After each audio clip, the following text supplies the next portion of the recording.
Yo, man! He is like Elroy Jetson. He's launching himself.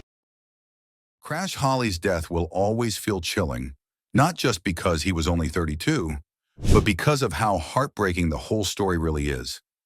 It wasn't just a loss, it was a tragedy filled with pain and sadness. So let's take a closer look and break down what really happened that led to such a devastating end. His final night was as heartbreaking as it was shocking. On November 6, 2003, the 32-year-old wrestler was staying at the Florida home of his friend and fellow wrestler, Stevie Richards. What seemed like an ordinary visit turned into something no one could have imagined.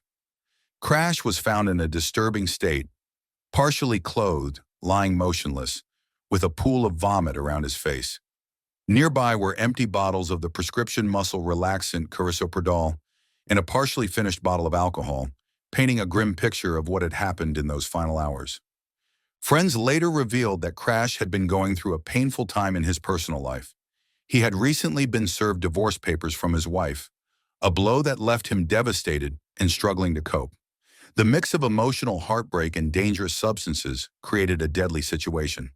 When the investigation was complete, the official cause of death was ruled a suicide, with authorities concluding that he had choked on his own vomit after combining alcohol and prescription drugs. It was especially heartbreaking when you remember how full of energy and life he always seemed in front of the camera, entertaining fans with his wild, fun personality throughout his career. He first stepped into the wrestling world back in 1989, starting out as Johnny Pearson in Bay Area Wrestling, a small promotion run by Woody Farmer. He wrestled there until 1994, learning the ropes and building his skills. But it wasn't all smooth sailing.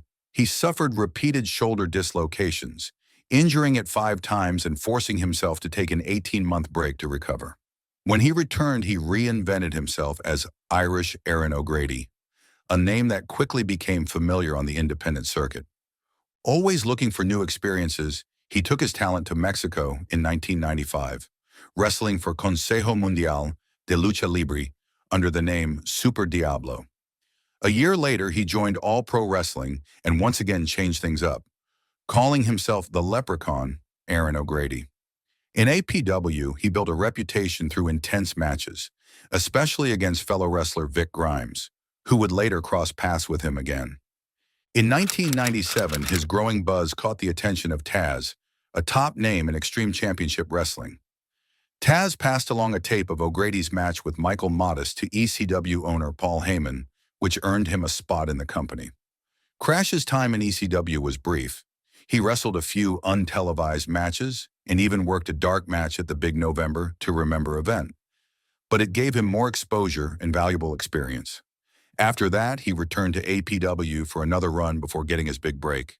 In early 1998, O'Grady had a tryout match with the World Wrestling Federation against Vic Grimes. The match impressed officials, and both men were signed to contracts. Later that year, he was sent to the WWF's developmental territory, Power Pro Wrestling, where he started racking up accomplishments, winning both the Young Guns Championship and the Tag Team Championship.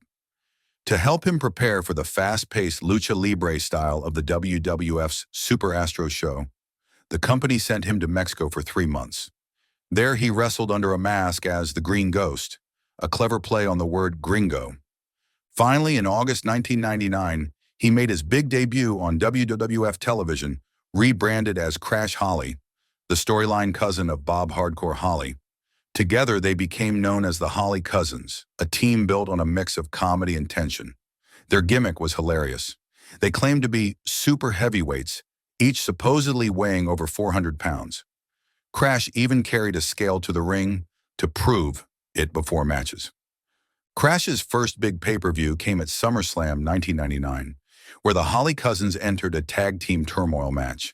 From there, they kept climbing, competing in high-profile matches and even winning the WWF Tag Team Championship by defeating the Rock and Sock Connection on an episode of Raw. They later lost the belts to Mankind and Al Snow, but Crash's mix of energy, humor, and underdog charm made him a standout. By the end of 1999 and into early 2000, Crash Holly had cemented himself as one of the most entertaining rising stars in the WWF. On the February 24th episode of SmackDown, He beat Test to win the Hardcore Championship for the very first time. That victory kicked off an incredible run. Crash would go on to hold the title an amazing 22 times. But what really set him apart was the rule he created. Crash announced that the Hardcore title had to be defended 24 hours a day, 7 days a week. This 24/7 rule meant anyone could challenge him anytime and anywhere, as long as a referee was present to count the pin. This rule turned his reign into pure chaos and comedy.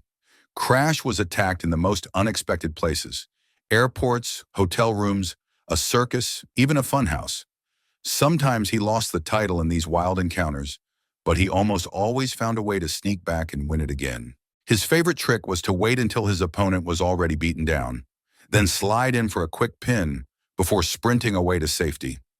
Fans loved his clever escape so much that he earned the nickname the Houdini of Hardcore.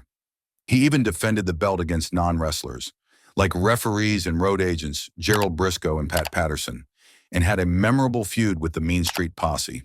Crash didn't stop there. At the Rebellion pay-per-view, he managed to beat William Regal to win the European Championship, though Regal took it back just 2 days later.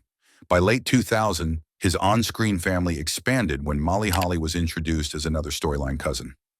This led to a fun Romeo and Juliet-style storyline when Molly began dating Spike Dudley, causing tension between the Holly and Dudley families. In March 2001, Crash added another accomplishment by defeating Dean Malenko to capture the light heavyweight championship, defending it a few times before losing it to Jerry Lynn the following month. Crash continued teaming with Hardcore Holly through 2001, while also making appearances in Puerto Rico, where he briefly held the IWA Hardcore and Junior Heavyweight titles. Back in WWE, he spent much of late 2001 and early 2002 on house shows and secondary programs like Heat and Jacket. When WWE introduced the brand split, Crash was first assigned to Raw, but later jumped to SmackDown. In September 2002, if you enjoyed this video and want more stories about wrestlers who quietly made a difference, those who didn't chase headlines but still left a mark, then make sure to like this video, subscribe to the channel, and tell us in the comments. Thanks for watching.